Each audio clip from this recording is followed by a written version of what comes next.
تاریخ صرف فتوحات کا نام نہیں، تاریخ ان آنسوؤں کی گواہ بھی ہے جو تختوں پر بیٹھے لوگوں نے بہائے، اور ان چیخوں کی بھی جو کبھی محلات کی دیواروں میں دفن کر دی گئیں۔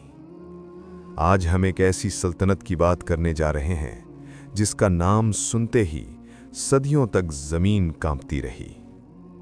مغلیہ سلطنت، ایک ایسی سلطنت جو تلوار سے اٹھی اور خاموشی سے مٹ گئی۔ سوچئے ذرا، جب ایک سلطنت کے پاس بے شمار دولت ہو، ناقابل شکست فوج ہو اور لاکھوں وفادار ہوں، تو پھر ایسی سلطنت کیسے گرتی ہے؟ کیا دشمن اتنا طاقتور تھا، یا اصل دشمن سلطنت کے اندر ہی موجود تھا؟ آج ہم وہ سچ سنائیں گے جو اکثر تاریخ کی کتابوں نے کھل کر نہیں بتایا۔ سن 1526، پانی پت کا میدان، دھول، خون اور للکار۔ بابر، ایک نوجوان سپہ سالار جو وسط ایشیا سے آیا تھا۔ اس کے پاس فوج کم تھی مگر سوچ بہت بڑی تھی۔ ابراہیم لودھی کی شکست کے ساتھ ہندوستان کی تاریخ ہمیشہ کے لیے بدل گئی۔ یہ صرف ایک جنگ نہیں تھی، یہ ایک سلطنت کی پیدائش تھی۔ بابر کے بعد ہمایوں آیا اور پھر اکبر اعظم۔ اکبر نے سلطنت کو صرف فتح نہیں دی، اس نے نظام دیا، عدل دیا، استحکام دیا۔ مذہب، نسل، زبان، کسی بنیاد پر تفریق نہیں۔ اکبر کے دور میں مغلیہ سلطنت ایک مضبوط عمارت بن چکی تھی۔ پھر آیا شاہ جہاں کا دور، وہ دور جسے آج بھی مغلیہ شان کا عروج کہا جاتا ہے۔ تاج محل، لال قلعہ، جامع مسجد دہلی، دنیا حیران تھی، لیکن یہی شان و شوکت، یہی بے پناہ دولت آنے والے زوال کی بنیاد بن رہی تھی۔ کیونکہ جب سلطنتیں آرام کی عادی ہو جائیں تو دشمن راستہ ڈھونڈ ہی لیتے ہیں، اور مغلیہ سلطنت کے دروازے پر وہ خطرہ خاموشی سے دستک دے چکا تھا۔ اگلا باب اورنگزیب عالمگیر کا تھا، اور یہی وہ مقام تھا جہاں سے زوال کی کہانی واقعی شروع ہوتی ہے۔ اور پھر مغلیہ تخت پر بیٹھا ایک ایسا بادشاہ جس نے عیش و عشرت کو چھوڑ دیا، اورنگزیب عالمگیر رحمۃ اللہ علیہ۔ ایک سادہ لباس، ایک مضبوط ایمان اور ایک واضح مقصد۔ وہ بادشاہ جو خود قرآن لکھتا تھا اور خود کو سلطنت کا خادم سمجھتا تھا، مگر تاریخ کا ایک تلخ سچ ہے، ہر مضبوط ارادہ ہمیشہ مضبوط انجام نہیں لاتا۔ دکن، ایک ایسی سرزمین جس نے مغلیہ سلطنت کو فاتح نہیں بلکہ تھکا دیا۔ سالوں تک جنگیں، لاکھوں سپاہی، بے شمار وسائل، ہر فتح کے ساتھ خزانہ ہلکا ہوتا گیا اور سلطنت کمزور۔ اورنگزیب جانتے تھے یہ جنگ ضروری ہے، لیکن یہ جنگ سلطنت کے جسم سے خون نچوڑ رہی تھی۔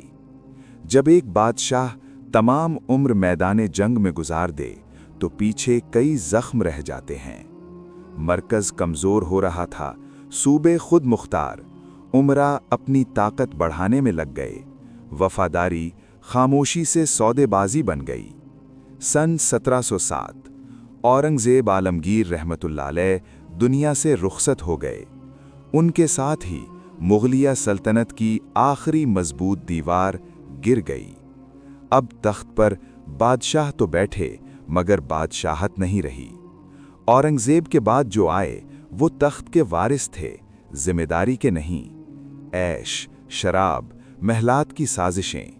سلطنت اب تلوار سے نہیں، سازشوں سے چلنے لگی، اور یہی وہ لمحہ تھا جہاں سے زوال نے تیزی پکڑ لی۔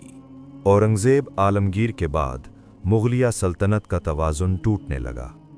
تخت پر بادشاہ تھے مگر فیصلہ کرنے والا کوئی نہیں تھا۔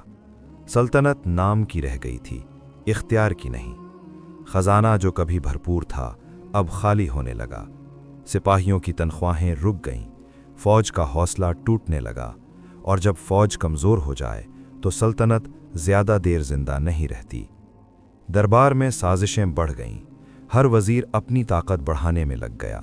हर शहज़ादा तख्त का ख्वाब देखने लगा। रियासत अदल से नहीं चालाकी से चलने लगी।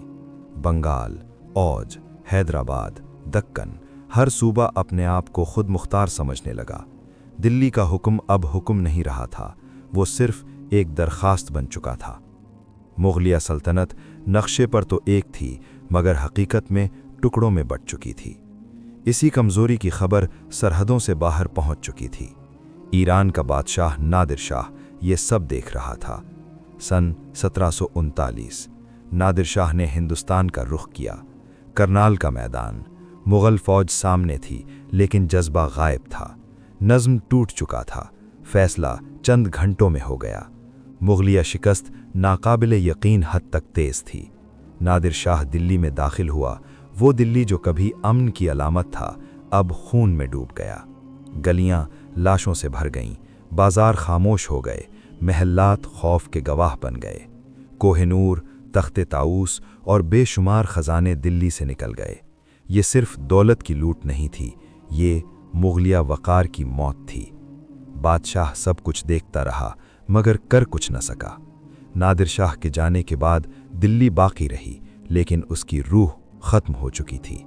खौफ, गुर्बत, बेयकीनी हर तरफ फैल चुकी थी, और इसी अंधेरे में एक नया खतरा खामोशी से आगे बढ़ रहा था। वो तलवार लेकर नहीं आया था, वो तिजारत के बहाने आया था। East India company. अब ये सिर्फ एक तिजारती कंपनी नहीं रही थी, ये इक़्तिदार की तरफ कदम बढ़ा चुकी थी, और मुग़ल दरबार अब भी सब कुछ समझने से कासिर था। ज़वाल की कहानी अब अपने आखिरी मरहले में दाखिल हो चुकी थी। ईस्ट इंडिया कंपनी अब पसे पर्दा नहीं रही थी, अब वो खुलकर इक़्तिदार की तरफ बढ़ रही थी। बंगाल सबसे पहला शिकार बना। सन 1757 प्लासी का मैदान। मुग़ल सल्तनत का नाम तो था, मगर ताकत अब औरों के हाथ में थी। नवाब सिराजुद्दौला अकेले थे, अपने ही उनके खिलाफ खड़े थे। मीर जाफ़र एक नाम नहीं था, वो गद्दारी की अलामत था। जंग शुरू हुई, लेकिन फैसला जंग से पहले हो चुका था। प्लासी लड़ाई से नहीं, सौदे से हारी गई, और उसी दिन बर्रे सगीर की तकदीर बदल दी गई। ईस्ट इंडिया कंपनी अब ताजिर नहीं रही थी, वो हाकिम बन चुकी थी। इसके बाद बक्सर की जंग आई, सन 1764। ये जंग आखिरी मुहर थी। अब मुग़ल बादशाह सिर्फ नाम का बादशाह रह गया। इख्तियार कंपनी के हाथ में था। दरबार खामोश था, तख्त बेइख्तियार था।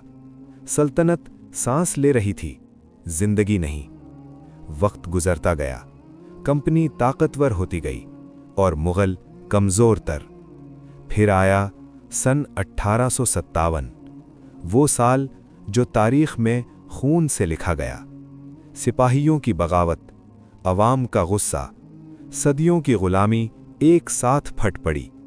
दिल्ली एक बार फिर मरकज़ बनी, और उस मरकज़ में एक बूढ़ा बादशाह था, बहादुर शाह ज़फ़र। एक शायर, एक हसास दिल, लेकिन एक बेबस बादशाह। बगावत उनके नाम पर हुई, लेकिन क़यादत उनके हाथ में नहीं थी। अंग्रेज़ तैयार थे, मुनज़्ज़िम थे, बेरहम थे।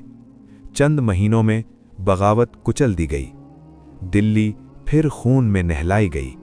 लाल किला खामोश हो गया। बहादुर शाह ज़फ़र गिरफ्तार कर लिए गए। उनके बेटे उनकी आंखों के सामने कत्ल कर दिए गए, और आखिरी मुग़ल बादशाह जलावतन कर दिया गया। रंगून, वहाँ एक कमरा, एक बूढ़ा बादशाह और एक टूटा हुआ दिल। सन 1862 बहादुर शाह ज़फ़र दुनिया से रुखसत हो गए। न ताज, न तख्त, न सल्तनत, और इसी के साथ मुग़लिया सल्तनत हमेशा के लिए ख़त्म हो गई। 300 साला हुकूमत एक खामोश अंजाम तक पहुंची। मुग़लिया सल्तनत तलवार से नहीं गिरी, वो अंदर से खोखली हो चुकी थी। नाअहली, गद्दारी, इंसाफ से दूरी, यही असल कातिल थे। तारीख आज भी हमसे सवाल करती है, क्या ताकत हमेशा रहती है या सिर्फ वो कौमें बाकी रहती हैं जो अदल और इत्तेहाद को नहीं छोड़ती? मुगलिया सल्तनत मिट गई, लेकिन उसकी कहानी आज भी जिंदा है, और ये कहानी हमें आईना दिखाती है।